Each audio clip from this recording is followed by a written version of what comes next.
और जम्मू कश्मीर से जुड़ी हुई बड़ी खबर है। आपको बता दें कि श्रीनगर का आचन डंपिंग यार्ड, जी हां, इसका नाम शायद आपने भी सुना होगा। खबरों में आचन डंपिंग यार्ड आए रोज रहता है। अब आपको बता दें कि श्रीनगर का आचन डंपिंग यार्ड मुसीबत बनता जा रहा है। एक ऐसा कूड़ा घर जहां रोजाना श्रीनगर और इसके आसपास के इलाकों का 550 टन कचरा और गंदगी फेंकी जाती है। यह सिर्फ एक कूड़ा घर नहीं, यह श्रीनगर के दिल में उगा माहौलियाती जख्म है, क्योंकि यहां पर रोजाना 550 टन कचरा इस जगह पर फेंका जाता है जहां कभी हवा ताजी हुआ करती थी, जहां बच्चे खेलते थे, और आज यहां पर बदबू, हर तरफ गंदगी, बीमारी और मच्छरों ने एक तरह से बसेरा कर लिया है। दरअसल आचन डैम, जो कई बरसों से श्रीनगर के शहरियों के लिए अजियत की अलामत बन चुका है, अब खुद हुकूमत के मुताबिक एक बड़ा सेहत और माहौलियाती खतरा बनता जा रहा है।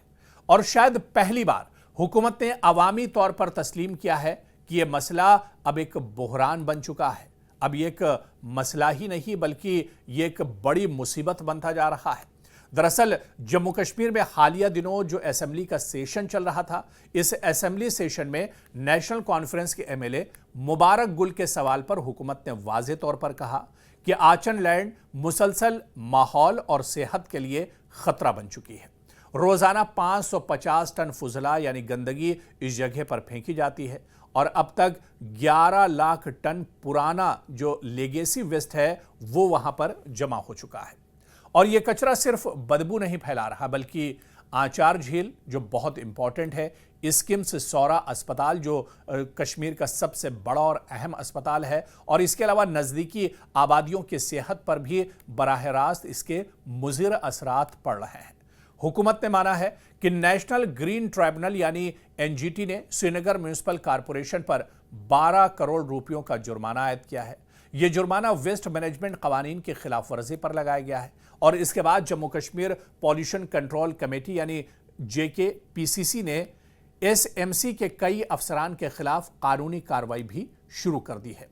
यानी आचन जो डैम्प है या जो डंपिंग यार्ड है, यह दरअसल परेशानी बनती जा रही है, क्योंकि पूरे श्रीनगर शहर और इसके आसपास के इलाकों का जो कचरा होता है, दिन भर जो गंदगी होती है, जो गलाजत होती है, वो आचन डैम में एक तरह से डंप की जाती है। और अब यहाँ पर यह कचरा इतना ज़्यादा हो चुका है जिसकी वजह से अब ये एक तरह से अलार्मिंग है। यहाँ चारों तरफ बदबू ही बदबू और चारों तरफ गंदगी ही एक तरह से फैली हुई नज़र आ रही है। और जो एक्सपर्ट्स हैं, माहिरीन हैं, हेल्थ के जानकार हैं, सेहत के जानकार, उनका ये मानना है कि ये गंदगी अगर इसी तरह से फैलती रही और इसके लिए अगर कोई सही नज़्म नहीं किया गया तो ये एक बहुत बड़ा बीमारी का जरिया भी बन सकता है, बल्कि बीमारी की एक बड़ी वजह भी ये गंदगी बन सकती है। अब हालांकि मौजूदा असेंबली सेशन में भी ये मुद्दा जोर शोर के साथ उठाया गया है, लेकिन आपको बता दें कि हुकूमत खुद तस्लीम कर रही है कि कानूनी तौर पर भी और अमली तौर पर भी आचन डैम को दरअसल नज़रअंदाज किया गया है। अब हुकूमत का कहना है कि वो साइंसी वेस्ट मैनेजमेंट सिस्टम की तरफ बढ़ रही है। यह मंसूबा स्वच्छ भारत मिशन 2 और इसके तहत एक तरह से तैयार किया जा रहा है, यानी अब खुद हुकूमत इसके लिए कदम उठाने की कोशिश कर रही है। तो ऐसे में कहीं ना कहीं आप देखिए कि इस डंपिंग यार्ड से बहुत ज़्यादा, हालांकि आप देखिए कि कश्मीर में इस तरह के डंपिंग यार्ड के बारे में इससे पहले भी खबरें आती रही हैं। आचन से पहले भी आप देखिए कई डंपिंग यार्ड हैं जिसको लेकर लगातार सवाल उठाते जाते रहे हैं, लगातार लोगों ने नाराज़गी एक तरह से जाहिर की है। और ऐसे में आप देखिए कि अब हुकूमत खुद ये कह रही है कि इस डंपिंग यार्ड को लेकर बायो माइनिंग और बायो रिडम्पशन जो है, इसको लेकर अब एक तरह से काम किया जा रहा है और इस पर सरकार भी अब एक तरह से काम कर रही है। लेकिन दरअसल सरकारें पहले क्यों नहीं सोचती हैं? ये सरकारें कोई पहले इस तरह का सिस्टम या निज़ाम आखिर क्यों नहीं बनाती हैं? और जब बीमारी एक तरह से हद से ज़्यादा बढ़ जाती है उस वक्त इस तरह के इस पर नजर क्यों जाती है? आप देखिए कि आचन डैम जो शहर के बिल्कुल करीब और गिरदो नवाह में एक तरह से है, यहाँ से पूरी जो आबादी है उसका एक तरह से गुजर होता है।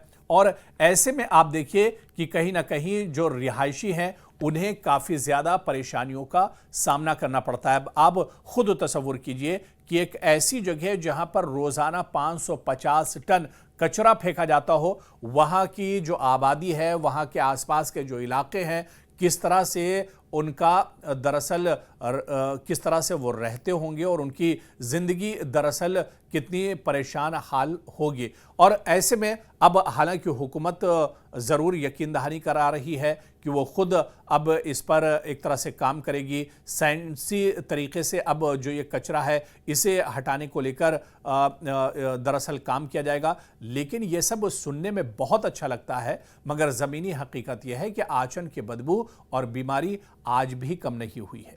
पिछले कई वर्षों से बायो रेमिडिएशन प्लान फाइलों में ही अटका हुआ है। नेशनल इंस्टीट्यूट ऑफ टेक्नोलॉजी यानी एनआईटी श्रीनगर ने तो डीपीआर यानी पूरा मंसूबा रिपोर्ट जो था उसको भी एक तरह से तैयार कर दिया था, मगर फंडिंग में ताखीर ने सारा काम सुस्त कर दिया।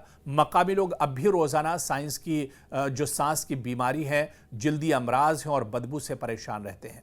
दरअसल आंचाल झील जो कभी खूबसूरत वाटर बॉडी थी, अब डम के जहरीले रिसाव लीकेज से आलूदा हो रही है।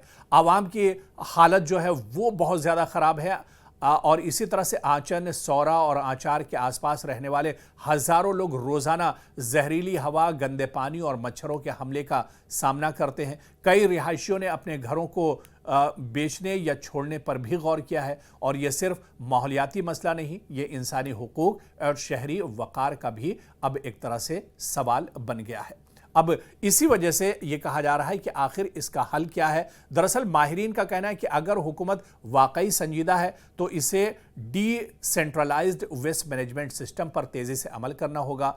एसएमसी की जवाबदेही अब यहाँ पर बढ़ेगी। अवामी शमूलियत से वेस्ट सेरीगेशन यानी कचरा अलग करने को लाजमी बनाना होगा। और सबसे अहम सियासी अज़्म जो पॉलिटिकल विल है वो दरअसल जो मौजूदा सरकार है, जो इंतज़ामिया है, वो उसे एक तरह से आगे निकल कर आना होगा। और अगर आज इसे साफ नहीं किया गया तो कल सांस लेना मुश्किल हो जाएगा, क्योंकि आचन लैंड सिर्फ श्रीनगर का मसला नहीं है, ये पूरे कश्मीर के माहौलियाती मुस्तकबिल का भी एक तरह से इम्तिहान है। अगर ये कचरा इसी रफ्तार से बढ़ता रहा तो चंद बरसों में ये शहर सांस लेने के काबिल भी नहीं रहेगा, क्योंकि साफ श्रीनगर सिर्फ नारा नहीं, अब एक बका की जरूरत भी बन चुका है। इस मसले को लेकर जो हमारे नाजरीन हैं, आप जिस तरह से हमारे साथ जुड़े हुए हैं, क्योंकि आवाम से जुड़े हुए जम्मू कश्मीर में जो मुद्दे हैं वो लगातार हम उठाते हैं। आचन डंपिंग यार्ड का मुद्दा आवाम से जुड़ा हुआ मुद्दा है, आवाम को काफ़ी ज़्यादा दुश्वारियां होती हैं। ऐसे में आपका तबसरा क्या कुछ है, आप इस मुद्दे को लेकर क्या कुछ सोचते हैं, हमारे साथ अपनी राय आप कमेंट बॉक्स में शेयर कर सकते हैं। आप इसके बारे में ज़रूर हमारे साथ अपना तबसरा शेयर करें, इसके बारे में लिखें, क्योंकि आपकी जो राय आएगी उसके बुनियाद पर हम अगली रिपोर्ट लेकर भी हाजिर होंगे। सरकार पर दबाव इस तरह के मुद्दे को लेकर बनाना ज़रूरी है, इंतज़ामिया को जगाना ज़रूरी है, क्योंकि ये पूरा का पूरा जो मुद्दा है, ये जो मसला है, दरअसल आवाम और इंसानों की सेहत से जुड़ा हुआ है।